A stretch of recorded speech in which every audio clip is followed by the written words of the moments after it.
The phone rang at 3:47 in the morning, which in my world meant someone was either dead or about to be. I was in the middle of negotiating a weapons shipment with a particularly nervous arms dealer when Marco's name flashed across the screen. Marco never called unless blood had been spilled or money had gone missing. I held up one finger to pause the sweating man across from me and answered. "This better be worth interrupting my evening, Marco." "Boss, we got a situation at the Raven's Nest." His voice carried that edge I'd learned to recognize over 15 years of working together. Not quite panic, but definitely confusion. "There's a kid here, a little girl. She was left at the door with a bag and some papers." I pinched the bridge of my nose, already feeling the migraine forming. Chicago's streets were cruel to abandoned children, but this wasn't a charity organization. "Call social services. We're not running a daycare." "Boss, you need to see the papers. She says—" Marco's voice dropped lower, and I could hear other voices murmuring in the background. "The kid says she's your daughter." The room suddenly felt too small, too hot. My hands, which had held guns without trembling and signed death warrants without hesitation, went completely still. "What did you just say?" "There's a birth certificate here. Mother's name is Senna Thorne. Date of birth puts the kid at 7 years old. There's also a death certificate for the mother, dated 3 weeks ago. Cancer." Marco paused, and I could hear papers rustling. "Boss, the kid has your eyes. Those same gray storm eyes. No mistaking it." "Senna." The name hit me like a bullet to the chest, dragging me back 7.5 years to a night I'd tried very hard to forget. A hospital fundraiser where I'd been laundering money through charitable donations. She'd been a nurse there, wearing a blue dress that matched her eyes, laughing at something another nurse had said.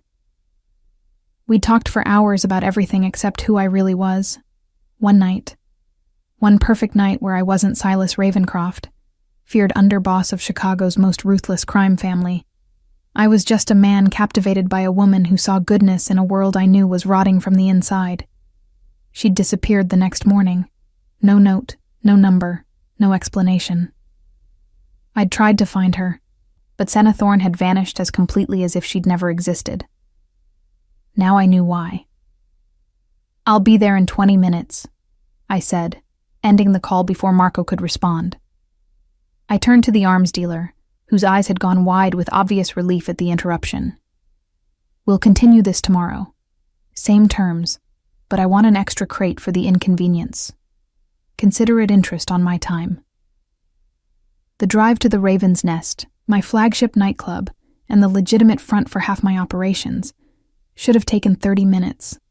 I made it in 15, running 3 red lights and probably terrifying my driver Constantine with my silence. Constantine had been with me through gang wars and federal raids, but he'd never seen me like this. Hands clenched so tight my knuckles were white, jaw set like granite, mind racing through scenarios I'd never prepared for. The club was closed for the night, but lights blazed in the upper offices. Marco met me at the private entrance, his usually impassive face showing concern. Marco was built like a brick wall and had the emotional range of concrete, but even he looked rattled. "She's in your office, boss. Dante's keeping watch. We didn't know what else to do." He handed me a manila envelope as we walked. Everything was in this: birth certificate, death certificate, immunization records, school reports. There's also a letter. My office occupied the entire top floor, deliberately designed to project power. Floor-to-ceiling windows overlooking the Chicago skyline, leather furniture that cost more than most people's cars, abstract art that was actually sophisticated money laundering. Sitting in the middle of my black leather couch, dwarfed by the massive furniture, was the smallest person who'd ever entered this room.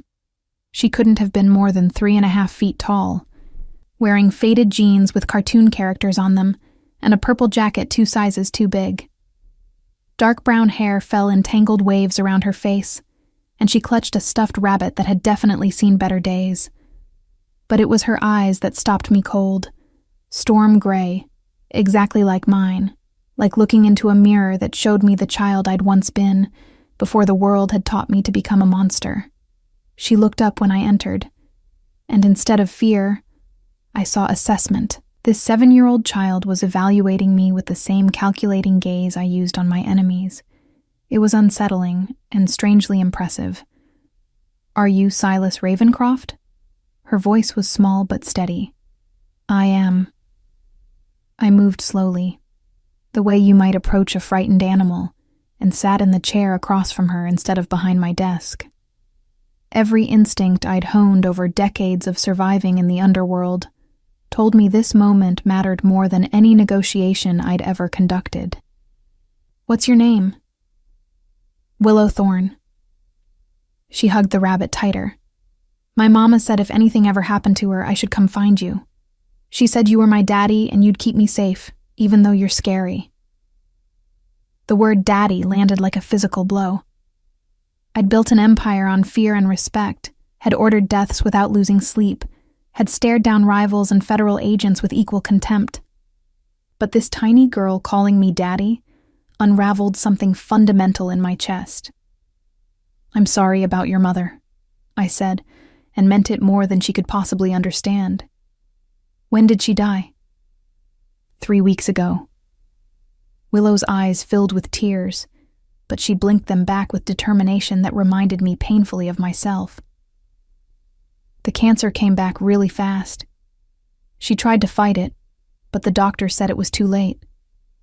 Before she died, she made me promise I'd come here. She said you'd protect me no matter what." I opened the envelope Marco had given me, needing something to do with my hands. The birth certificate was official, listing Senna Thorne as mother and, shockingly, my name as father. The death certificate confirmed pancreatic cancer as cause of death. But it was the letter, written in Senna's neat handwriting, that destroyed whatever walls I'd kept around my heart. "Silus, if you're reading this, I'm gone, and Willow has found you as I instructed. I'm sorry for the lies, for disappearing, for keeping your daughter from you for 7 years. I had my reasons, and I hope someday you'll understand them. That night we spent together was the most real I'd felt in years. But the next morning, I found out I was being hunted by the Aguilar cartel over a witness protection case I'd worked. A patient I'd nursed back to health turned out to be their accountant who'd testified against them. They blamed me for keeping him alive. I had to disappear to survive. When I found out I was pregnant, I knew I couldn't involve you. Your world is dangerous, Silus. I've seen what happens to families caught in crossfire. But now I'm dying, and I can't protect Willow anymore. You're the only person I trust to keep her safe from the people still looking for me. She's smart, stubborn, and braver than any 7-year-old should have to be. She loves art, hates broccoli, and has nightmares about losing people she loves. She's been through hell watching me die. Please, Silus, give her the stability I couldn't. I loved you that night, and I've loved you every day since through the daughter we made. Protect her. Forever yours, Senna. I read it 3 times, each word carving deeper into whatever remained of my humanity. Senna had been hunted. She'd been alone and pregnant and terrified. And instead of coming to me, to the man who could have protected her, she'd disappeared to protect me. The Aguilar cartel. Mexican drug smugglers who'd been expanding into Chicago for years. We'd had skirmishes, territorial disputes, but nothing that explained why they'd hunt a nurse for 7 years. Did your mother ever talk about people looking for her? I asked Willow gently. She nodded, fingers twisting in the rabbit's worn fur. Sometimes we had to move really fast. Mama would pack everything in the middle of the night and we'd go to a new city. She always said we were on an adventure, but I knew she was scared. The last place we lived, in Cincinnati, some men in a black car followed us from school. Mama got really sick after that. The stress made the cancer worse, the doctor said. Rage, pure and incandescent, flooded through me. The Aguilar cartel had killed Senna as surely as if they'd put a bullet in her brain. They'd hunted her for years, stressed her into illness, stolen years I should have had with my daughter. They'd created this terrified child who'd had to watch her mother waste away while running from shadows. But I couldn't show that fury to Willow. She'd been through enough trauma. So I carefully folded the letter and set it aside, then looked at this little stranger who carried my DNA and Senna's courage. Willow, I need you to understand something. I'm not a good man. Your mother was right that my world is dangerous. But she was also right that I'll protect you no matter what. I leaned forward, holding her gaze with mine. From this moment on, you're safe. No one will hurt you. No one will hunt you. And anyone who tries will have to go through me first. Are you really bad? She asked with heartbreaking directness. Mama said you did scary things, but that you'd never hurt someone who didn't deserve it. How did I explain to a 7-year-old that I ran organized crime operations? That the money funding this building came from weapons deals and protection rackets? That I'd killed men with my own hands and ordered the deaths of dozens more? I do things that aren't always legal, I said carefully. But I follow a code. I don't hurt innocent people. I don't involve children. And I always protect what's mine. I paused, then added what I needed her to hear. You're mine, Willow, my daughter. That makes you the most protected person in Chicago. She studied me for a long moment, then did something completely unexpected. She slid off the couch, crossed the space between us, and wrapped her small arms around my neck. Mama said you'd smell like leather and coffee. She was right. My arms came up automatically, awkwardly, holding this small, fragile thing who'd just upended my entire existence. She was so tiny, so breakable. And suddenly I understood why parents became irrational when their children were threatened. I'd burn Chicago to the ground before I let anyone touch her. The first week with Willow was like learning a foreign language while simultaneously running a criminal empire. On Monday morning, I sat through a meeting about territorial disputes with the Irish mob, while Marco texted me that Willow had refused to eat anything except chocolate chip cookies for breakfast. On Tuesday, I negotiated a truce with corrupt police officials, while my phone buzzed with updates that Willow had locked herself in the bathroom at my penthouse and wouldn't come out. Wednesday brought a weapons inspection at the docks, and the revelation that 7-year-olds required something called playdates with age-appropriate friends. I'd faced down cartel enforcers, federal investigations, and rival mob bosses without breaking a sweat. A 70-pound child brought me to my knees daily. "Boss, we've got a problem," Marco said. Thursday afternoon, standing in my office doorway with an expression that suggested he'd rather face a firing squad than continue this conversation. The kid needs to go to school, and she needs, girl things, clothes, hair stuff. I don't know, maybe someone who can do pigtails? The nanny you hired quit this morning after Willow asked her if she knew how to shoot a gun. I looked up from the shipping manifests I'd been reviewing. Legitimate containers hiding very illegitimate cargo. The nanny quit? That's the third one this week. Yeah, well, this one found Willow in your study looking at surveillance photos from the Kozlov operation. Willow wanted to know why the Russian guy was bleeding. Marco scrubbed a hand over his face. "Boss, I know you're trying, but the kid's been exposed to our world way too fast. She's asking questions 7-year-olds shouldn't even know exist." He wasn't wrong. I'd been so focused on keeping Willow safe that I hadn't considered how abnormal my life would seem to a child who'd spent 7 years living normally with Senna. My penthouse had panic rooms and enough weapons to outfit a small army. My staff consisted of enforcers and assassins who'd kill without hesitation. Every conversation I had involved violence, money, or both. This wasn't an environment for raising a child, but it was my environment, and Willow was now part of my world, whether I liked it or not. "Set up an appointment with that private school in Lincoln Park," I said, making a decision. "The one that costs more than some people's mortgages. They'll take her with enough monetary persuasion, and their security is excellent. Boss, that school has a waiting list years long. They don't just... Marco. I own 3 buildings in Lincoln Park, including the one that houses their endowment fund offices. They'll take her. Also, find me someone who knows about children. Not a nanny. Someone who can teach me what the hell I'm supposed to be doing. That someone turned out to be Vera Kozlov, sister to the very Russian man who'd been bleeding in my surveillance photos. Vera was 60, terrifying in her own right, and had raised 7 children in the middle of Moscow's organized crime world before emigrating to Chicago.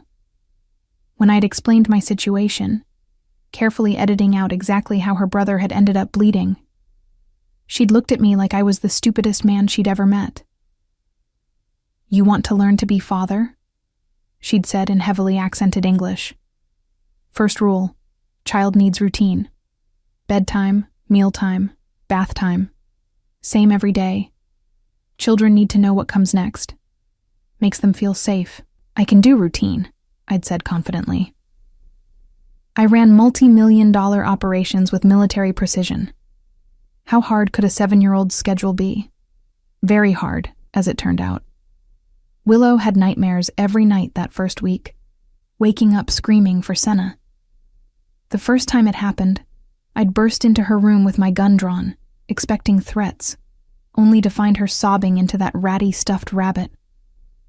I'd stood there frozen, completely unprepared for this scenario, until instinct had overridden training and I'd gathered her into my arms. "Mama's gone," she'd cried into my shoulder, small body shaking. "She's really gone and she's never coming back." "I know, sweetheart." The endearment had felt foreign on my tongue, but somehow right. "I know it hurts, but you're not alone. I'm here, and I'm not going anywhere." "You promise?" She'd pulled back to look at me with those storm gray eyes swimming in tears. "You promise you won't leave me too?" "I promise." And I'd meant it with every dark corner of my soul. "You're stuck with me now." Those nighttime vigils became our routine. Every night around 2 a.m., Willow would wake up crying, and I'd be there. Sometimes we'd talk about Senna, and she'd tell me stories about their life on the run. The small apartments, the middle-of-the-night moves, the way Senna had made every new place feel like home. Other times, we'd sit in silence while I held her. This tiny person who'd somehow become the center of my universe in 7 days. Vera taught me other things too. How to make Willow's favorite breakfast, scrambled eggs with cheese cut into tiny pieces because she hated chunks. How to brush her hair without yanking, start at the bottom and work your way up. How to read the signs when she was overwhelmed. She'd go quiet and clutch that rabbit like a lifeline. How to make her laugh. Terrible dad jokes apparently worked across all criminal organizations. "Why did the Scarecrow win an award?" I'd asked during breakfast on Friday, feeling ridiculous. Willow had looked up from her eggs suspiciously. "Why?" "Because he was outstanding in his field." The giggle that escaped her had been worth every ounce of dignity I'd sacrificed. Marco, standing guard by the door, had nearly choked trying not to laugh at his boss telling corny jokes. But the hardest part wasn't the routine, or the nightmares, or even the terrible jokes. It was explaining my world to someone innocent enough to believe in fairy tales, but smart enough to recognize darkness when she saw it. "Daddy, why do all your friends carry guns?" Willow asked Sunday afternoon. We were in my study, me working on legitimate business accounts while she colored at the coffee table. Dante and Marcus were stationed by the doors, and yes, both were visibly armed. I looked up from the spreadsheet showing profit margins from my construction company. Completely legal, used for laundering purposes, but technically legitimate. "They're not exactly friends, sweetheart. They're people who work for me." "But why do they need guns for work? Mama was a nurse, and she never had a gun." This was the conversation I'd been dreading. How did I explain violence to someone who'd only ever known her mother's gentle care? "Some people in this world are dangerous," I said carefully, gesturing for her to come sit with me. She abandoned her coloring and climbed into my lap, something she'd started doing that made my chest feel tight in unfamiliar ways. My job involves dealing with those dangerous people sometimes. The guns are to make sure everyone stays safe. Are you dangerous? Her small hand traced the edge of my collar where a scar disappeared beneath my shirt. A knife wound from years ago. Yes. I wouldn't lie to her. Senna had asked me to protect her, and protection started with honesty. I do things that scare people. But I have rules. I never hurt people who don't deserve it, and I always keep my promises. Like your promise to keep me safe? Exactly like that promise. That's the most important promise I've ever made. She thought about this for a moment, then nodded as if my explanation made perfect sense in her 7-year-old worldview. Okay, but Daddy, if someone tries to hurt me, can I have a gun too? Absolutely not. But you just said, when you're older, I'll teach you to protect yourself. But right now, you're 7. Your job is to be a kid, go to school, make friends, and let me handle the dangerous stuff. I tapped her nose gently.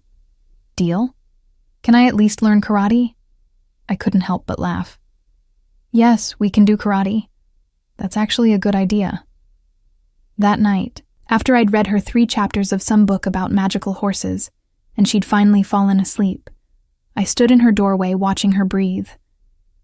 The guest room had been transformed over the past week, walls painted soft purple, shelves filled with books and toys, that ratty rabbit occupying pride of place on her pillow. She looked so small in the queen-sized bed, so vulnerable, and I felt the weight of responsibility settle even heavier on my shoulders. I'd killed for less than what the Aguilar cartel had done to Senna and Willow. They'd hunted an innocent woman to death and traumatized my daughter. That debt would be paid in blood. But first, I had to master the art of making school lunches and learning to braid hair. Vera had been adamant that Willow needed normalcy, and apparently normalcy included things like cute braids and fun lunch notes. Marco found me in the kitchen at midnight, watching YouTube videos on how to braid hair, surrounded by practice ropes, and growing increasingly frustrated. Boss, what the hell are you doing? Learning skills, I said grimly, attempting something called a French braid on a rope and failing miserably. Apparently fathers are supposed to know this stuff. Marco stared at me. Silus Ravencraft, the man who'd taken over Chicago's underworld through calculated violence and strategic brilliance, watching hair tutorials at midnight. This is surreal, he finally said. Last week you orchestrated a hostile takeover of the Calabrese family's gambling operations. Tonight you're learning to braid hair. Willow starts school Monday. She needs to look put together, not like she's being raised by criminals. I threw the rope down in frustration. How hard can braiding be? It's just twisted sections of hair. It's braiding, boss, not diffusing a bomb. I've diffused actual bombs. This is harder. Marco picked up his phone and made a call. 20 minutes later, Vera Kozlov arrived at my penthouse, took one look at me surrounded by ropes and YouTube tutorials, and laughed so hard I thought she might need medical attention.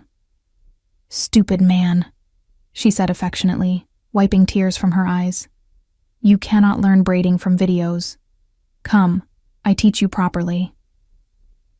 We spent 2 hours in my kitchen, Vera patiently showing me how to section hair, how to keep tension even, how to secure the end without making it too tight. By 3 a.m., I could manage a basic braid.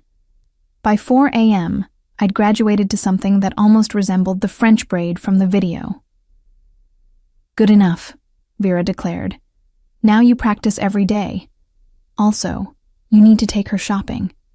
Girl cannot go to fancy school with only 3 outfits. I'll have someone buy... No. Vera's voice went sharp.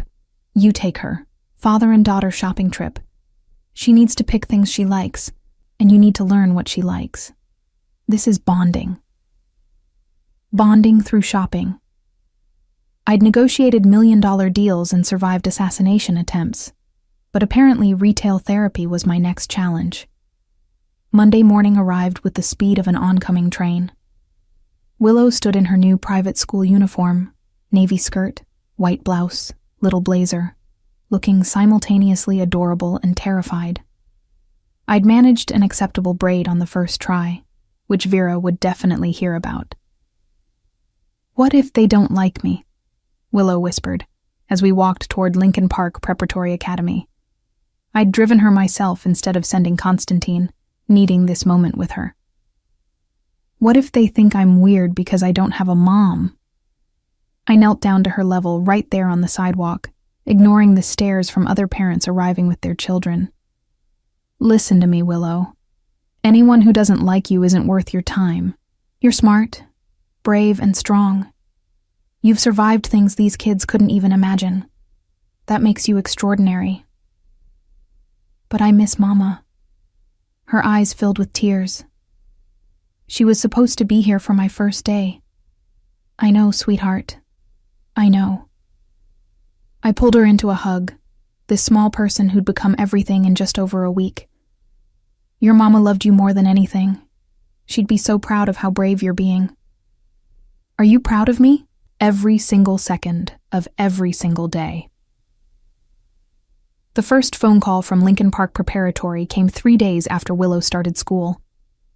I was in the middle of a tense meeting with the Calabrese family, who were not happy about my recent acquisition of their gambling operations, when my personal line rang. Only 3 people had that number: Marco, Dante, and now the school. I answered immediately, holding up a hand to silence the angry Italian man mid-threat. "Ravencraft."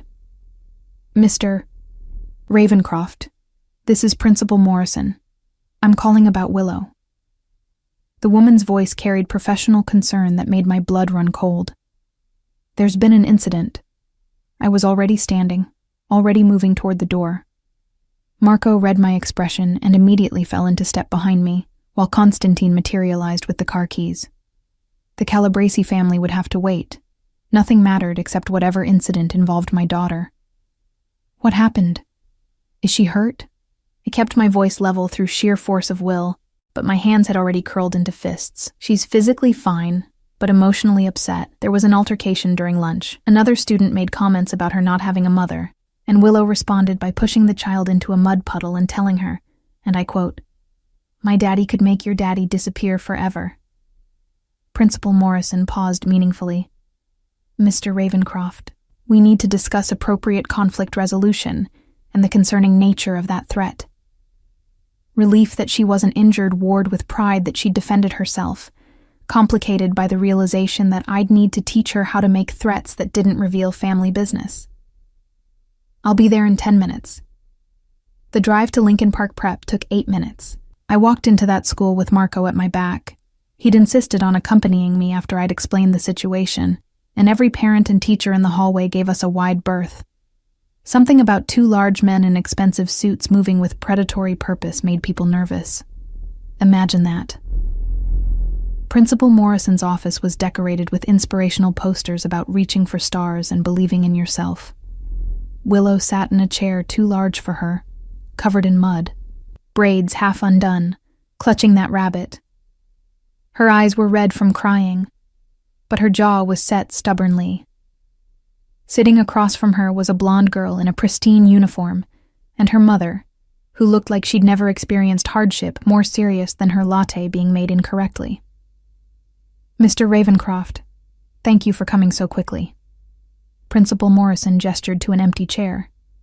"This is Mrs. Hartley and her daughter Madison. We're here to discuss the incident and appropriate consequences." "What exactly did Madison say to Willow?" I asked, sitting down and pulling my daughter's chair closer to mine. Willow immediately grabbed my hand with both of hers. Mrs. Hartley spoke before the principal could. "Madison was simply making conversation about families. It's not her fault that Willow got violent. We expect better from students at this institution." I asked what she said, not your interpretation of events. My voice dropped into the register that made grown men confess secrets. "Principal Morrison?" The principal looked uncomfortable. Madison apparently asked Willow why her mother wasn't at drop-off this morning. When Willow explained that her mother passed away, Madison said, and I'm quoting multiple witnesses here, "That's what happens when poor people don't go to good doctors. My mommy says people like your mommy die because they're not smart enough to get good insurance." The temperature in the room seemed to drop 20 degrees. I looked at Madison Hartley with the same expression I used on people who'd betrayed my trust. The child shrank back into her chair. "That," I said quietly, "is what you consider making conversation about families?" Mrs. Hartley flushed. Children understand cruelty perfectly well. They learn it from somewhere. I turned my attention to Principal Morrison. "My daughter lost her mother 3 weeks ago to cancer.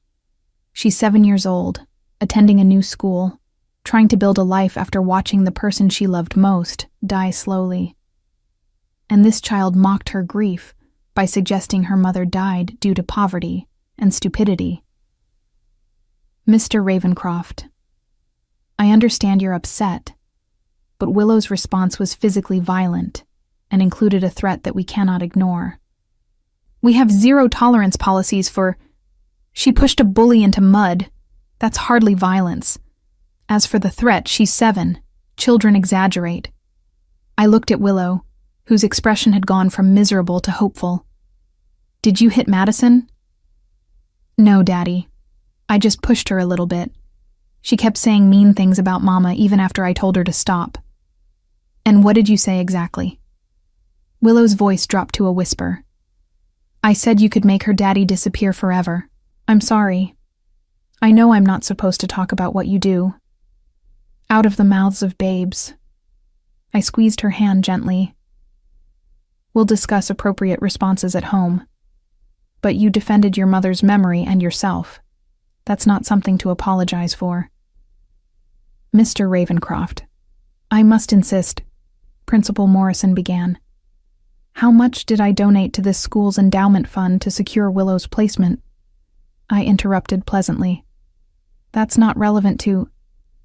$2.5 million. Relevant enough to warrant considering context before punishment? I stood, bringing Willow up with me. "Here's what's going to happen. Willow will apologize for the push and the dramatic threat. Madison will apologize for mocking a child's dead mother. And Mrs. Hartley will explain to her daughter why cruelty disguised as conversation is unacceptable." Mrs. Hartley spluttered. "I will not have my daughter. Your daughter told mine that her mother died because she was poor and stupid. Either Madison learns consequences now, or she grows up to be the kind of adult who kicks people when they're down." I picked up Willow's backpack. "I'm sure you'd prefer the former." Principal Morrison looked between us, clearly calculating whether pushing this was worth losing a major donor. "Perhaps we can resolve this with apologies from both girls and a discussion about empathy in Mrs. Crawford's social-emotional learning class. Acceptable. Willow?" My daughter looked at Madison with an expression far too mature for 7 years old. "I'm sorry I pushed you into the mud. That was wrong. But you were really mean about my mama, and that hurt my feelings." Madison, to her credit, looked genuinely ashamed under my stare. "I'm sorry too. I didn't know your mama just died. That was mean." We left the school with Willow's hand still gripping mine, her uniform covered in mud, and her head held high. Marco had remained silent through the entire meeting, but I caught him hiding a smile as we walked to the car. "Boss, that was..." "Don't say it. You went full protective dad mode. It was terrifying and hilarious." I shot him a look that usually made people reconsider their life choices, but Marco just laughed. 3 years as my right-hand man had apparently made him immune to intimidation. That night, after Willow had showered and changed into her favorite purple pajamas, we sat together in her room while I attempted to explain the concept of proportional response. "Daddy, why didn't you get mad at me for what I said?" She was cuddled against my side, rabbit tucked under one arm. "Because you were defending yourself and your mother's memory. That's not wrong. But sweetheart, you can't tell people I can make someone disappear." Why not? You can, can't you? I paused, trying to figure out how to explain criminal operations to a child. That's adult business, not something for school conversations. When kids are mean, you tell a teacher, or you use your words to stand up for yourself. You don't make threats about what I might do. But I wanted Madison to know she can't be mean to me because I have a scary daddy who loves me. My chest constricted at those words. Scary daddy who loves me. That's what I'd become. A criminal raising a child who saw my darkness but still felt safe with me. I do love you, Willow. More than I knew I could love anyone. But part of keeping you safe means teaching you when to fight and when to walk away. I kissed the top of her head. You're allowed to be proud that your daddy protects you, but the details of how I protect people need to stay private. Can you understand that? Like when Mama used to tell people we were on vacation instead of hiding. Exactly like that. Some truths are for family only. She nodded against my shoulder, and we sat in comfortable silence for a few minutes before she spoke again. Daddy? Do you think Mama would be mad that I got in trouble at school? No, sweetheart. I think she'd be proud that you stood up for yourself. And I think she'd love that you're so fiercely loyal to her memory. I pulled back to look at her. Your mama was one of the bravest people I ever met. You're just like her. Tell me about when you met her. I'd told her this story every night since she'd arrived, and each time I found new details to share. The way Senna had laughed, the dress she'd worn, how she'd challenged my cynical worldview with her optimism. Tonight, I told her about the moment I'd known I was falling for her mother. She was talking about why she became a nurse, I said, remembering that night with painful clarity. She said everyone deserves dignity when they're vulnerable, and healthcare was how she gave people that dignity. I'd spent my whole life seeing the worst in people, and there she was, determined to see the best. Did you love her? I did, very much. I just didn't know I loved her until it was too late. I tucked Willow's blanket around her shoulders. But she gave me the best gift she possibly could. She gave me you. Willow fell asleep shortly after that, but I stayed in her room for another hour, watching her breathe and thinking about Senna. She'd been right to hide Willow from me initially. My world was dangerous, and children caught in crossfire rarely survived. But she'd also trusted me enough to send our daughter to me when she couldn't protect her anymore. That trust demanded I become better than I'd been. Not good, I'd never be good. But better, a father who could attend school meetings without threatening principals. A man who could braid hair and tell bedtime stories and still run a criminal empire efficiently. The next 3 years became a delicate balance of 2 lives. Mornings were school drop-offs and packed lunches with notes that said things like, "Have a great day, sweetheart," inside. Afternoons were homework help and karate classes.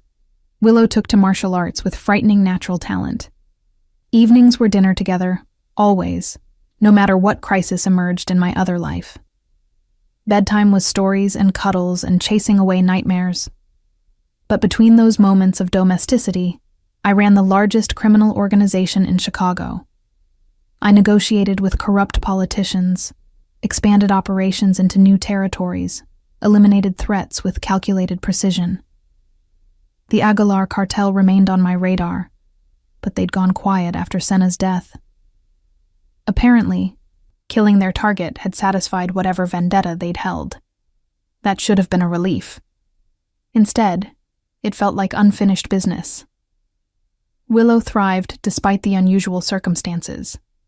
She made friends at Lincoln Park Prep, carefully screened friends whose families would never suspect what her father really did. She excelled in school, showing particular talent for art and surprisingly strategic thinking. When I taught her chess, she grasped complex patterns immediately. When we played war games, child-appropriate versions, obviously, she demonstrated tactical awareness that reminded me uncomfortably of myself. Daddy, if I move my knight here, you'll think you can take it with your bishop, but that leaves your queen exposed. she'd announced at age 9 during a chess match. Very good. And what would you do if I don't fall for the trap? I have 3 backup plans depending on which piece you move. Marco, watching this exchange from his position by the door, had muttered, "Boss, your kid is going to be terrifying when she grows up." He wasn't wrong. Willow had inherited my strategic mind and Senna's empathy, a combination that would either make her extraordinary or dangerous. Possibly both. By the time she turned 10, Willow knew more about my business than any child should. Not because I'd told her, but because she was observant and intelligent enough to piece things together. She knew Marco and Dante were more than employees. She knew the business meetings I attended often involved violence. She knew people feared me for good reason. But she also knew I'd die before I let anything hurt her. She knew I attended every school event, even if it meant leaving crucial negotiations. She knew I'd learned to braid complicated styles just to make her smile. She knew that beneath the reputation and the violence, I loved her absolutely. "You know what you do is bad, right, Daddy?" she asked one night when she was 10.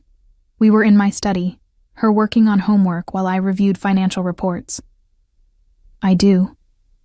"But you do it anyway." "Yes. Why?" I set down the reports and gave her my full attention. "Because someone has to control the darkness, Willow. If men like me didn't create structure and rules in the underworld, it would be chaos. More people would get hurt. More innocent people." I paused, choosing my words carefully. "I'm not a hero, but I follow a code. I don't hurt people who don't deserve it. I protect what's mine. And I make sure the truly evil people don't gain power." Is that what Mama understood about you? I think so. I think she saw that I wasn't good, but I wasn't completely evil either. I existed in the space between. Willow thought about this for a long moment. "When I grow up, I want to be like both of you. Strong like you, but kind like Mama. Then you'll be unstoppable." Those 3 years were the happiest of my life despite their complications.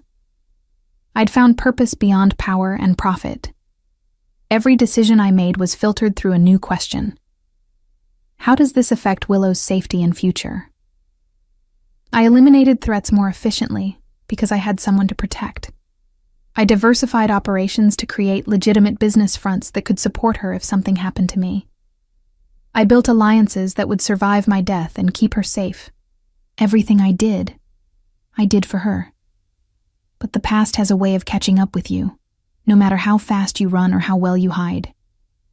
The call came on a Wednesday afternoon in September, when Willow was 10 years old. I was in a meeting with Constantine reviewing security protocols for a shipment arriving from Eastern Europe when Marco burst through the door without knocking, a violation of protocol that immediately set off alarms. "Boss, Willow's been taken." His face was ashen, eyes wide with something I'd never seen from him before. Fear. Real, genuine fear. "They grabbed her leaving karate class 15 minutes ago. 2 vehicles, professional extraction, disabled her security detail without killing them. They wanted us to know this was planned." The world narrowed to a single point of white-hot rage. Someone had taken my daughter. Someone had put their hands on my child and stolen her.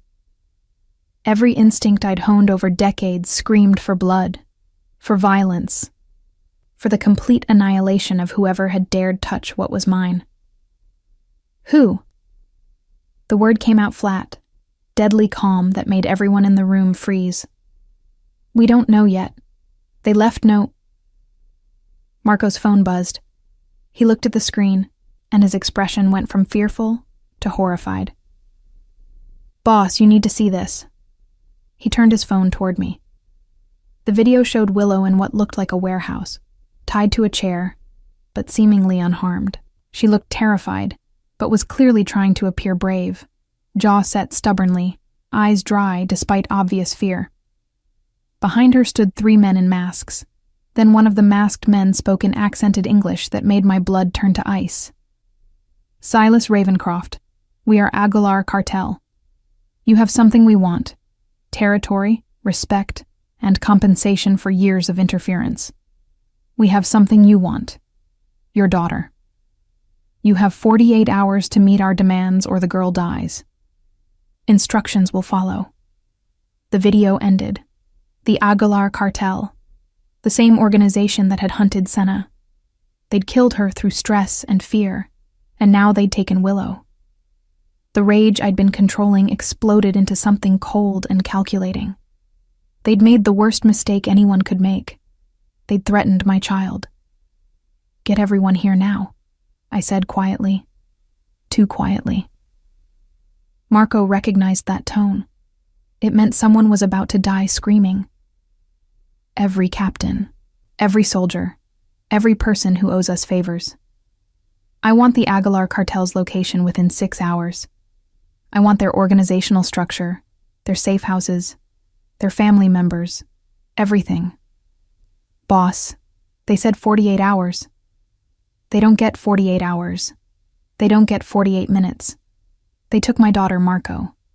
They're already dead. They just don't know it yet. I stood, already planning the assault. Call Dimitri and tell him I need his Bratva connections in Mexico. Call Chen and activate his Triad intelligence network. Call everyone we've ever worked with and tell them this is the favor I'm collecting. Within 2 hours, my penthouse had transformed into a war room. 15 of Chicago's most dangerous men sat around my dining table, each representing different factions of the underworld. The Irish mob, the Bratva, the Triads, independent operators, everyone who owed me or feared me enough to help.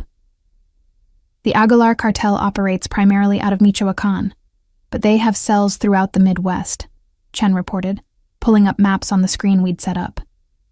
They've been expanding into Chicago for years, trying to muscle in on territory. Taking Ravencraft's daughter is either incredible stupidity or a calculated risk. It's desperation, Dimitri added. His Russian accent was thick, but his English was perfect.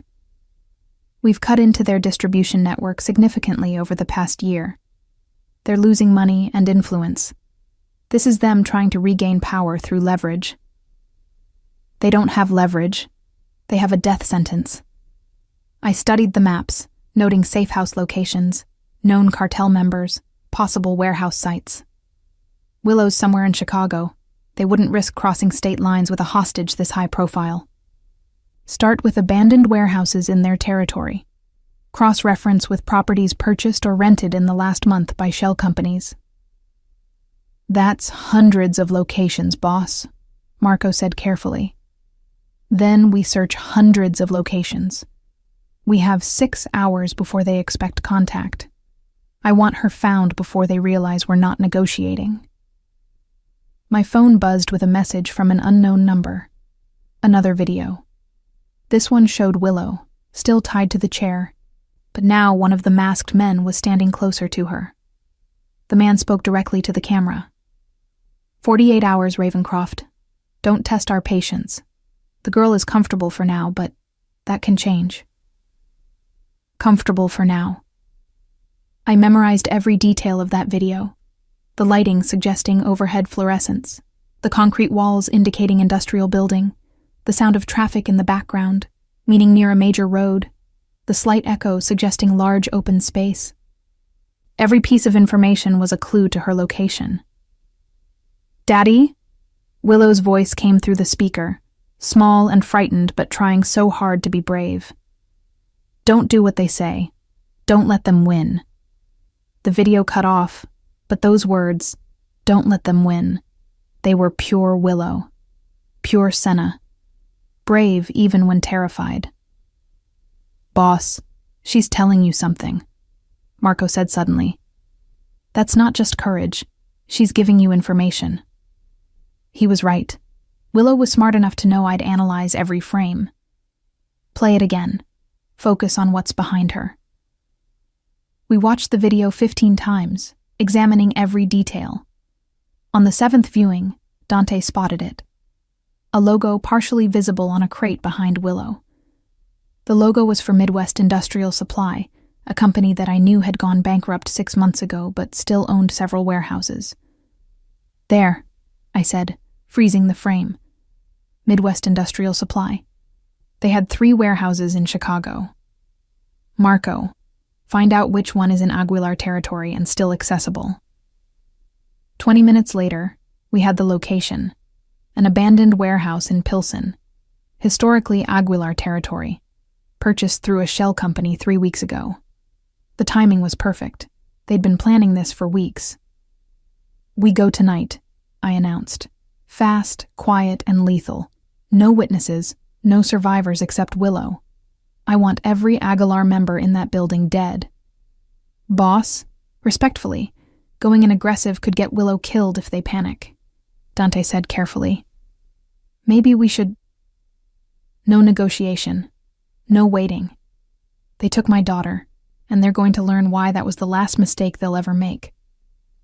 I looked around the table at these dangerous men, each one capable of extreme violence. Anyone not comfortable with a massacre can leave now. No one moved. Good. Gear up. We move in 2 hours. The assault on the Pilsen warehouse was planned with military precision. Dimitri's Bratva provided heavy weapons and breaching equipment. Chen's triad offered electronic warfare support to jam communications. The Irish mob created diversions on the other side of the city to pull police attention away. Marco coordinated teams to hit every known Aguilar safe house simultaneously. No one was escaping tonight. I led the primary team, 12 men who'd been with me through wars and federal investigations. We approached the warehouse at 2 a.m., using night vision and suppressed weapons. Thermal imaging showed 15 heat signatures inside, one much smaller than the others. Willow. Remember, I said quietly into the comms. The small signature is my daughter. Everything else is a target. No mistakes. The breach was textbook perfect. Dante's team hit the south entrance while Marco's team took the north. My team went through the roof, rappelling down on tactical lines directly into the main warehouse space. Suppressed gunfire sounded like whispers as we eliminated sentries. I dropped into the warehouse to find exactly what I'd expected. A large open space with concrete walls, overhead fluorescents, crates marked with Midwest Industrial Supply logos, and in the center, tied to a chair, was Willow. She wasn't crying. She wasn't screaming. She was sitting perfectly still, eyes tracking movement around her with the same calculated awareness I'd taught her during chess games. When she saw me descending from the ceiling like an avenging angel, her expression shifted from fear to relief to something that looked remarkably like pride. 3 men guarded her directly. They died before they could raise their weapons. The rest of the warehouse erupted into chaos as the Aguilar soldiers realized they were under assault. But we had surprise, superior numbers, and motivation that turned us into something beyond just armed men. We were a force of nature, eliminating every threat with cold efficiency. I reached Willow in under 90 seconds, cutting through her restraints while Marco and Dante secured the perimeter. She launched herself at me, small arms wrapping around my neck so tight I could barely breathe. "I knew you'd come," she whispered against my shoulder. "I knew you wouldn't negotiate." "Never, sweetheart. Never." I held her close, checking for injuries, finding only bruises from the restraints. "Did they hurt you?" "No. They were scared of you. I could tell. They kept arguing about whether this was a mistake." She pulled back to look at me with those storm gray eyes. "Daddy, I think they wanted to be caught. Like this was a trap or something." Smart girl. Too smart for her own good sometimes. The realization hit me the same moment Marco shouted a warning. The thermal imaging had shown 15 heat signatures. But now I counted bodies. Only 12 Aguilar soldiers, plus the 3 I'd killed. That left 3 signatures unaccounted for. The explosion came from the east wall, breaching it inward with enough force to knock several of my men off their feet. Through the smoke and debris came the missing 3, not Aguilar soldiers, but professional mercenaries in tactical gear. And leading them was someone I'd never expected to see again, Senna Thorne walked through the smoke with a rifle in her hands and murder in her eyes. Eyes that were supposed to be closed forever in a grave in Cincinnati. She was thinner than I remembered, harder, with new scars visible on her forearms, and a coldness in her expression that hadn't existed 7 years ago. But it was definitely her. "Get away from my daughter, Silus," she said calmly, rifle aimed at my center mass. Willow's scream of "Mama!" was the only sound in the suddenly silent warehouse. Time seemed to stop as I stared at the ghost of a woman I'd mourned for 3 years. Senna Thorne, who I'd believed died of cancer, stood 15 feet away with a rifle pointed at my chest and 3 professional killers at her back. She looked like death personified. All lean muscle and cold efficiency. Nothing like the gentle nurse who'd laughed at my terrible jokes 7 years ago. But it was her eyes that broke something in me. Those blue eyes I'd dreamed about, that Willow had described with painful longing, were now empty of warmth. She looked at me like I was a threat to eliminate, not the father of her child. "Mama?" Willow's voice cracked with confusion and hope. "Mama, you're alive?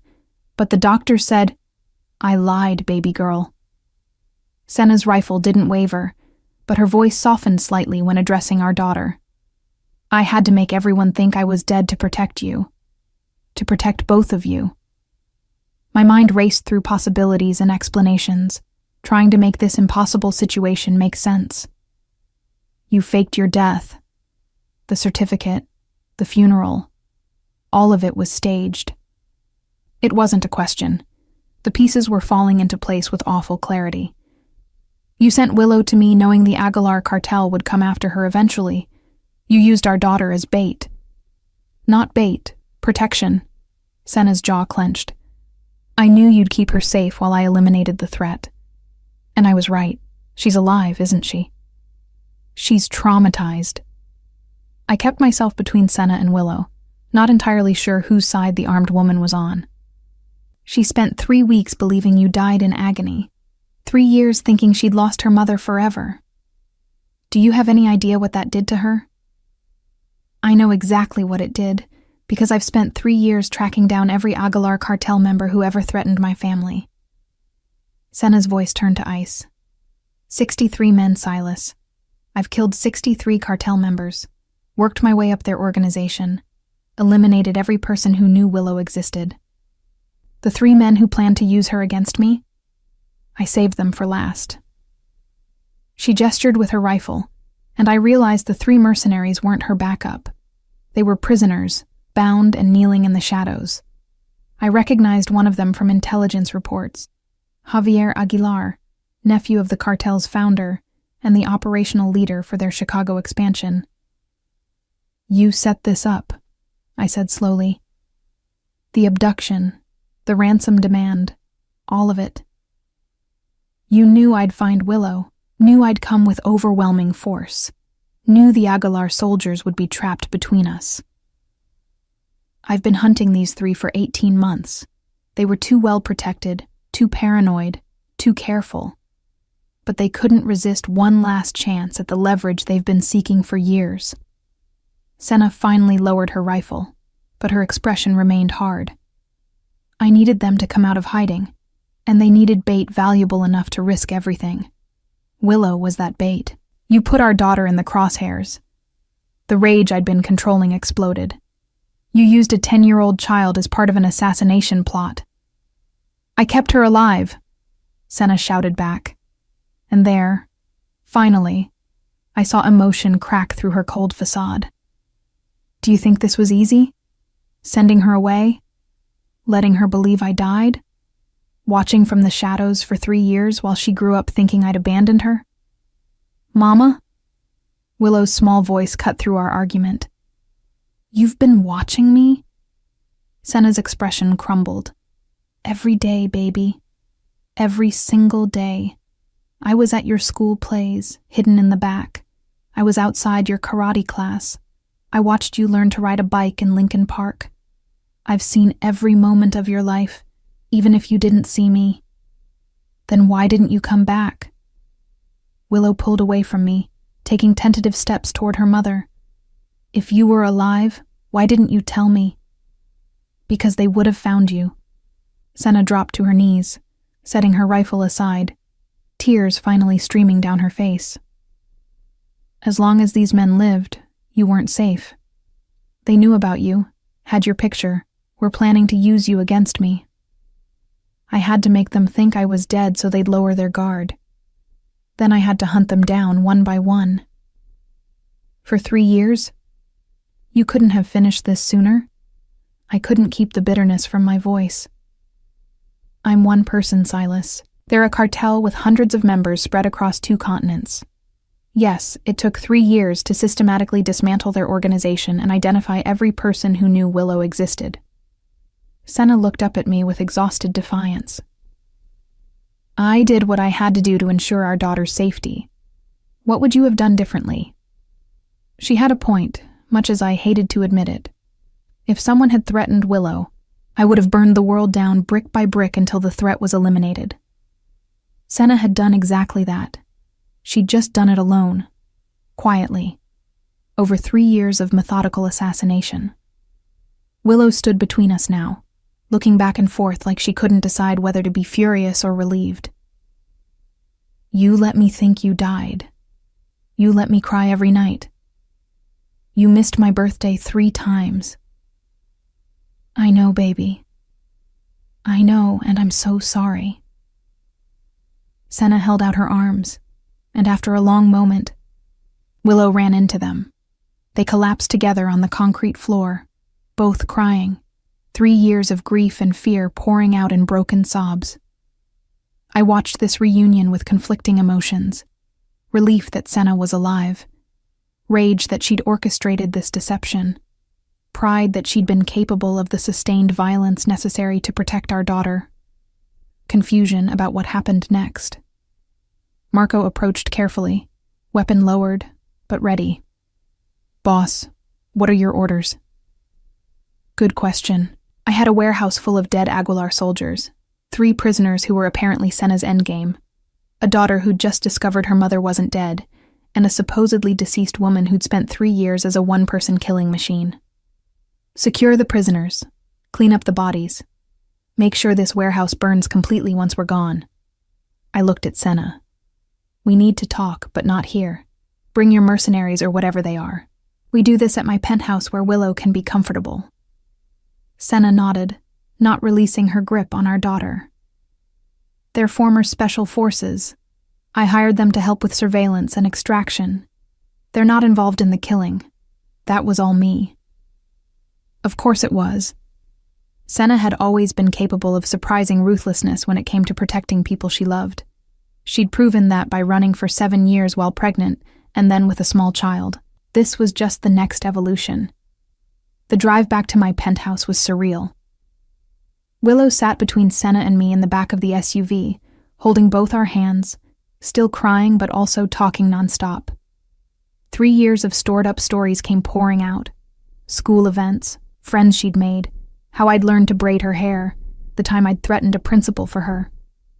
Senna listened with a mixture of joy and pain, realizing how much she'd missed. Daddy's really good at bedtime stories now, Willow said, wiping tears from her face. And he makes breakfast every morning, even when he has important meetings. And he learned karate with me so we could practice together. He did? Senna looked at me with surprise. She needed a training partner, I said simply. And I needed to spend time with her. He's really protective, Willow continued. Like, really protective. One time a boy at school said I was weird, and Daddy showed up at the kid's house to talk to his parents. The boy apologized the next day. I had a conversation with his parents about appropriate behavior, I said defensively. A completely reasonable conversation that may have involved reminding them who owned the building they lived in. Senna actually laughed, a sound I'd thought I'd never hear again. You threatened to evict a family because their son was mean to Willow? I suggested that teaching their son manners would be in everyone's best interest. There's a difference. He's basically a scary, overprotective dad. Willow said proudly. But also he killed all those men who took me, so I think the overprotective part is actually good. Senna's smile faded. How many did you kill tonight? 12 personally. My men eliminated the rest. Why? I met her gaze steadily. Bothered by the body count? No, just calculating if I need to cover your tracks or if you have that handled. Marco, driving, made a choking sound that might have been a laugh. They're definitely Willow's parents, both terrifying, both calculated, both completely willing to commit mass murder for family. He wasn't wrong. At the penthouse, I sent Willow to shower and change into clean clothes while the adults talked strategy. Senna's 3 mercenaries, former Delta Force apparently, secured the perimeter while she, Marco, Dante, and I sat in my study with glasses of whiskey and the weight of the evening's revelations. So you spent 3 years systematically hunting cartel members, I said, breaking the silence. How exactly does a nurse become an assassin? Desperation and YouTube mostly, Senna said dryly. Also, I remembered more from my teenage years than I'd realized. My father was military, taught me to shoot before I was 10. I just needed to relearn those skills and apply them to human targets instead of paper ones. And the 63 kills you mentioned? 66 now, including tonight. I kept detailed records. She pulled out a small notebook filled with names, dates, and locations. Every person who knew about Willow, who participated in hunting me, who could have posed a future threat. I verified each kill, made sure they couldn't warn anyone else, moved methodically up the chain. I studied the notebook with growing respect. This wasn't the work of an amateur or someone acting on emotion. This was calculated, patient, strategic assassination. How did you find them all? Patience, research. I spent 6 months infiltrating their organization as a cleaner. Someone who disposes of bodies and cleans crime scenes. Gave me access to their safe houses, their communications, their trust. Once I had the organizational structure mapped, I started eliminating targets from the bottom up. Why bottom up? Killing the leadership would have been more efficient. Because I needed information first. Each person I killed led me to the next. The foot soldiers knew about safe houses. The enforcers knew about money flows. The lieutenants knew about operations. By the time I reached the top, I had complete intelligence on every aspect of their organization. Senna took a long drink of whiskey. The 3 men tonight, Javier Aguilar, Carlos Mendoza, and Paulo Reyes, they're the ones who originally put the hit on me. They're the ones who caused all of this. And now, they're in your hands. What do you want done with them? I want them to disappear. Completely. No bodies found. No closure for their families. Just gone. I want the Aguilar cartel to spend the next decade wondering what happened to their leadership. Her eyes met mine with cold fury. I want them to fear the shadows the way I've feared them for 7 years. This was a side of Senna I'd never imagined existed. The gentle nurse who'd talked about giving people dignity had become something harder, darker. The hunted had become the hunter. Consider it done. I turned to Marco. Take the 3 prisoners to the facility in Gary, the one with the industrial equipment. I'll handle interrogation personally. Boss, maybe... Marco hesitated, looking between Senna and me. Maybe we should talk about what happens after. Like, long-term. Because this situation is complicated. He had a point. I'd spent 3 years raising Willow as a single father, building a life that included her completely. Now her mother was back from the dead, hardened by years of violence, and we had to figure out how this family functioned. One crisis at a time, I said. First, we eliminate the final threats. Then we figure out the rest. Willow emerged from her room in pajamas, hair still damp from the shower, rabbit clutched under one arm. She looked between her mother and me with an expression far too serious for a 10-year-old. Are you two going to fight about who gets to keep me? Senna and I exchanged glances. No, baby, Senna said softly. We're both keeping you. We're just figuring out how that works. Can we all live together? Like a real family? Willow's hope was palpable and heartbreaking. Could we? I looked at Senna. This woman I'd loved once, had mourned, had replaced in Willow's life to the best of my ability. She'd spent 3 years becoming something similar to what I was. A killer with a code. Someone willing to do terrible things for the people they loved. We can try, I said carefully. The integration of Senna Thorne into my life and organization was surprisingly smooth, considering she'd been legally dead for 3 years.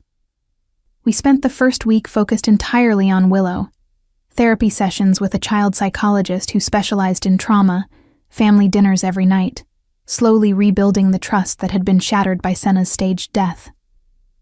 Willow struggled with conflicting emotions, joy that her mother was alive, anger at the deception, fear that one of us would disappear again. I'm not going anywhere, I told her every night during our bedtime routine. Neither is your mother. You're stuck with both of us now. Promise? She'd ask, clutching that worn rabbit. Promise. Cross my heart. Hope to die. Stick a needle in my eye. The childhood oath made her giggle despite everything. But beneath the family restoration, darker work was happening. The 3 Aguilar cartel leaders, Javier, Carlos, and Paulo, were being interrogated in the Gary facility. I'd personally spent hours extracting information about cartel operations, remaining threats, and whether anyone else knew about Willow's existence. The answers were satisfying. After Senna's 3-year campaign of elimination, only these 3 had possessed complete information about our family. Everyone else had fragments of intelligence that pointed nowhere. Senna participated in the interrogations with clinical detachment that was both impressive and unsettling. She'd ask detailed questions about organizational structure, verify answers against her own intelligence, and occasionally suggest enhanced techniques when subjects were resistant. This wasn't the woman who'd saved lives as a nurse. This was someone who'd spent 3 years learning to take them efficiently. You're good at this, I observed during a break between sessions. We were watching through one-way glass as Paulo Reyes sobbed in his restraints, broken by psychological pressure rather than physical torture. Better than some of my most experienced interrogators. I had excellent motivation to learn, Senna said flatly. These men hunted me while I was pregnant, threatened my baby, caused me to spend 7 years running instead of living. Yes, I'm good at making them suffer. It's the only thing that's felt satisfying in years. I understood that sentiment completely. Vengeance was a powerful motivator. On the 8th day of our new family arrangement, we held an emergency meeting of Chicago's major criminal organizations, all the factions that had helped rescue Willow. Senna attended as my partner, and the reactions ranged from shock to respect. The story of her 3-year assassination campaign had spread through the underworld quickly. She'd become something of a legend, the nurse who'd become a ghost, the mother who'd hunted an entire cartel. So you're just back now? Chen asked bluntly. Dead yesterday, alive today, and we're supposed to accept this? You're supposed to accept that the Aguilar cartel is finished, Senna replied calmly. Their leadership is being dismantled as we speak. Their Chicago operations are dissolved. Their territory is available for redistribution. I've spent 3 years earning this victory, and now I'm claiming it. With respect, you're a civilian, Dmitri interjected. Killing cartel members doesn't make you one of us. No, being Silus Ravencraft's partner makes me one of you. She looked at me, and I saw the question in her eyes. Was that true? Senna eliminated a threat to my family and crippled an organization that's been problematic for all of us, I said, making my position clear. She's proven herself more capable than most people in this room. If she wants a seat at this table, she's earned it. The silence that followed was calculating rather than hostile. These were pragmatic criminals who understood actions spoke louder than credentials. Senna had done what most of them couldn't or wouldn't, sustained covert operations against a major cartel for 3 years. What do you want from us? Marco asked her directly. What's your angle here? I want my daughter to grow up safe, Senna said simply. I want the Aguilar cartel's resources distributed in a way that prevents anyone else from filling their void. I want a legitimate front that allows me to exist in this world without hiding, and I want a partnership with Silus that protects our family long term. It was a reasonable request, and more importantly, it aligned with everyone's interests. A power vacuum from the Aguilar cartel's collapse could spark territorial wars unless managed carefully. Senna's intelligence about their operations was valuable for that management. We can work with that, Chen said finally. But you understand there's a probationary period? Trust in our world is earned slowly. I spent 3 years earning it by bleeding the Aguilar cartel dry, Senna responded. How much more probation do you need? Several people around the table laughed. She fit our world better than I'd expected. Over the next year, Senna and I built something unprecedented, a true partnership in both family and business. She took over intelligence operations, applying her methodical approach to information gathering and analysis. Her medical background proved surprisingly useful. She understood human biology in ways that made interrogation more effective and knew exactly how to keep informants alive but talking. You're terrifying, Marco told her after she'd extracted information from a Russian smuggler in under 20 minutes without physical torture. Seriously, terrifyingly efficient. Thank you, Senna replied pleasantly. Years of dealing with difficult patients taught me how to manipulate people psychologically. Turns out those skills transfer well. But it was her relationship with Willow that showed the most evolution. Our daughter, initially angry about the deception, gradually understood why her mother had made those impossible choices. Senna was brutally honest about the hunt, the kills, the loneliness of 3 years watching her daughter grow up from the shadows. I would have given anything to be there, Senna told Willow during one of their long talks. Every birthday, every school event, every time you needed me. But if I'd revealed myself too early, before all the threats were eliminated, they would have found us. They would have hurt you to hurt me. Like they tried to anyway? Willow asked. She was 11 now, old enough to understand complex motivations and difficult truths. Yes, except this time your father and I were ready. We eliminated the threat permanently. Senna brushed hair from Willow's face gently. I know what I did was terrible. I know I hurt you. But I won't apologize for keeping you alive. I'm glad you're not dead, Willow said finally. Even if I'm still mad about everything else, I'm glad you're alive. It was a start, more than I'd hoped for, honestly. The final disposal of Javier, Carlos, and Paulo happened 3 months after the warehouse incident. We made it public. Well, underworld public, to send a message. The 3 men who'd hunted Senna for years and threatened Willow simply vanished. No bodies, no evidence, no closure. The Aguilar cartel's remaining members received a simple message. Chicago was closed to them permanently, and pursuing vengeance would result in complete organizational annihilation. They believed us. They'd seen what one determined mother had done to their operations over 3 years. They didn't want to know what she could do with resources and support. Is it really over? Willow asked, the night we received confirmation that the last Aguilar cells had withdrawn from Chicago. We were having family dinner, something we did every night now, no exceptions.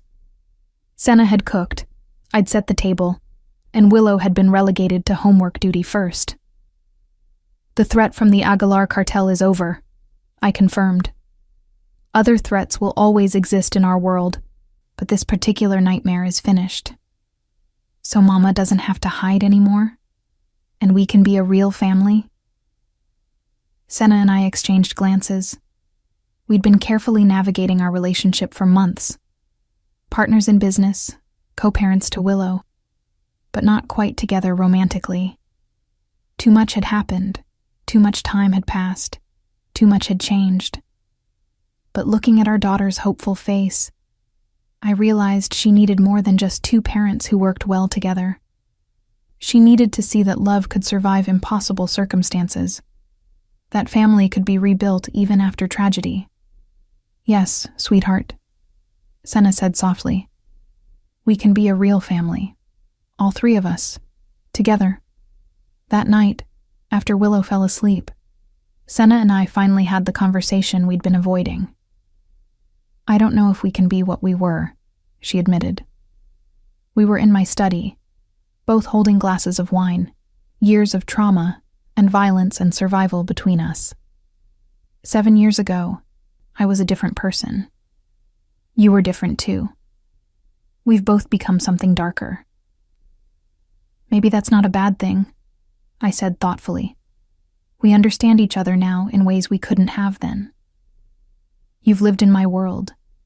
You've made the same impossible choices. You know what I am, and you're not afraid of it. Are you afraid of what I've become? No. I'm impressed by it. And honestly, I find it attractive that you're capable of extreme violence in defense of our family. Does that make me a terrible person? Senna laughed genuinely for the first time since she'd returned. If you're terrible, then so am I. I find it attractive that you burned down an entire cartel operation to save our daughter. Maybe we deserve each other. Maybe we do. We started dating like normal people. If normal people discussed assassination techniques over dinner and took their child to karate class between gang negotiations. Willow was delighted to see us together, and honestly, it felt natural. Senna understood my world because she'd become part of it. I understood her trauma because I'd lived my own version of it. By the time Willow turned 12, we'd fully integrated our lives and operations. Senna ran intelligence and strategic planning. I handled enforcement and external relations.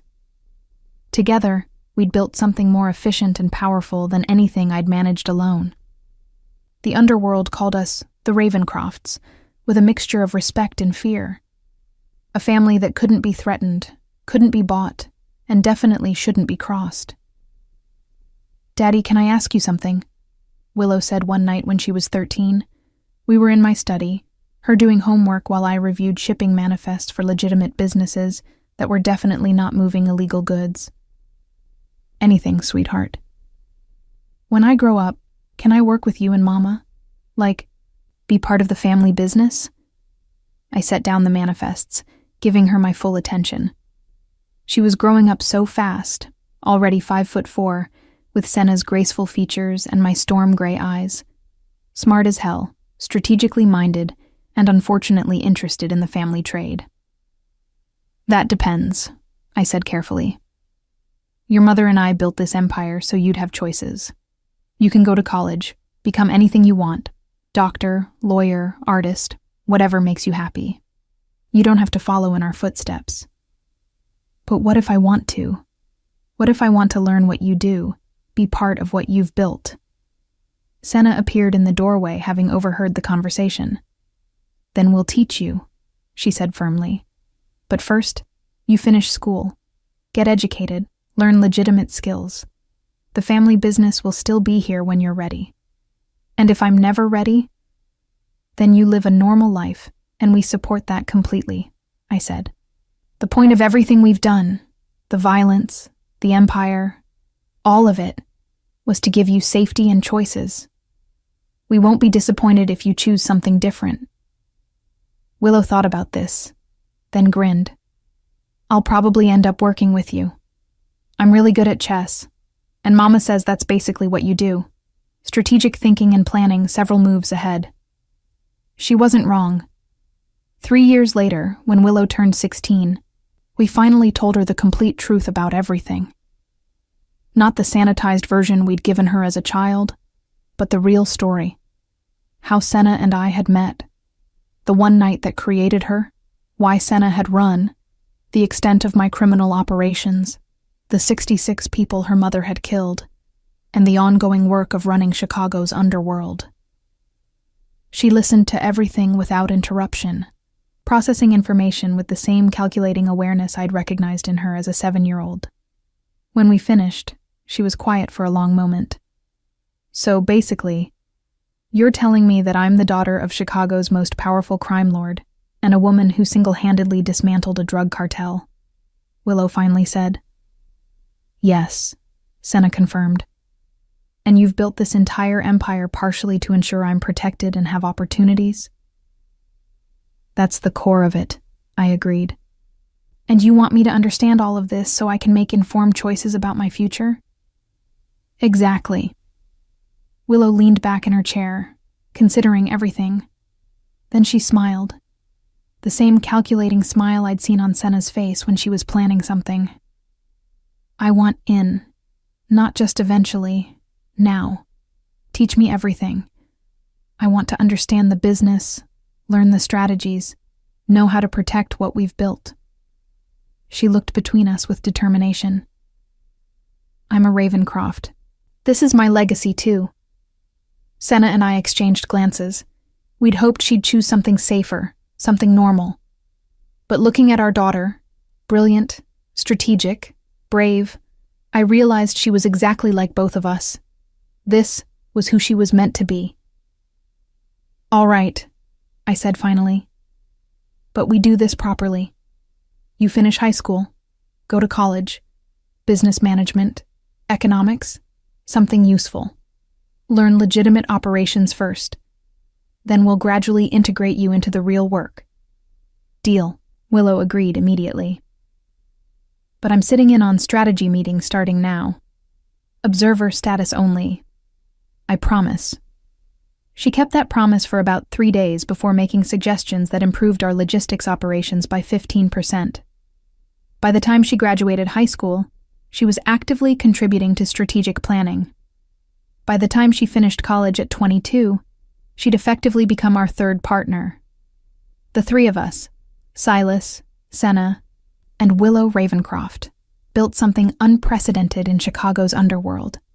A true family business where loyalty came before profit, where violence was calculated rather than chaotic, where the next generation was trained properly rather than thrown into the fire. Willow was 25 when she officially took over daily operations, allowing Senna and me to transition into advisory roles. We'd spent 18 years building an empire that could sustain itself through generations. Our daughter had inherited the best of both of us, Senna's strategic patience and medical precision, my calculated ruthlessness and business acumen. Do you ever regret it? Senna asked me one night. We were in our home office. We'd moved out of the penthouse years ago to a more family-appropriate estate in Lake Forest. The life we've given her? The world we've brought her into? No, I said honestly. We gave her power, knowledge, and the tools to survive in a world that's never been safe. We taught her to be strong instead of vulnerable. That's not something to regret. She's killed 6 people now, Senna said quietly. 6 threats she eliminated personally, cleanly, without hesitation. You killed 66. I've lost count of my number. She's our daughter. This was always her likely path. I pulled Senna closer. This woman who'd died and been reborn, who'd become my true partner in every sense. We raised a queen, not a princess. I'm proud of that. So am I, Senna admitted, even though part of me wishes we could have given her something softer. She wouldn't have wanted softer. She's a Ravencraft. That night, I stood in the doorway of Willow's old room, preserved exactly as she'd left it when she'd moved into her own place downtown. That ratty stuffed rabbit still sat on the shelf, a reminder of the terrified 7-year-old who'd walked into my life and changed everything. I'd built an empire before Willow arrived, but she'd given it purpose. She'd made the violence meaningful, the power worthwhile, the darkness bearable. Everything I'd done for 18 years had been to ensure she could inherit a world where she was safe, powerful, and free. The call that changed my life had come at 3:47 in the morning 18 years ago. Marco's voice saying there was a child at the door who claimed to be my daughter. I'd walked into that office expecting a problem to solve and found instead the greatest gift I'd ever received. Willow taught me that love could exist in darkness, that family could be built from violence, that redemption wasn't about becoming good. It was about protecting something worth being terrible for. I'd been a monster long before she arrived. But she'd given me a reason to be a monster with purpose. And in our world, that was as close to salvation as people like us ever got.